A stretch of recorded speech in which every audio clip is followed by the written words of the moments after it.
Hi sis! Ayan, so meron tayong parcel na bubuksan today. Oo, kaya buksan na natin.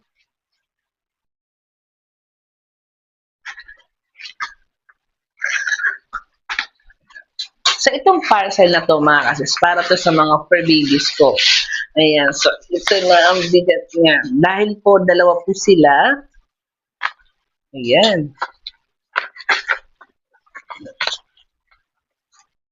So ito na ang pagkain ng aking mga fur babies, yung aking mga puppies. So ito po talaga yung dry food ng aking mga chikiting, aking mga tiyanak. So itong Pet Mara Nutrition for a Lifetime, itong chicken, egg, and milk, at itong beef and milk flavor. Para po sa mga puppies ko po, ito talaga yung binibigay ko sa kanila since nung una silang kumain ng dry food, itong Pet Mara.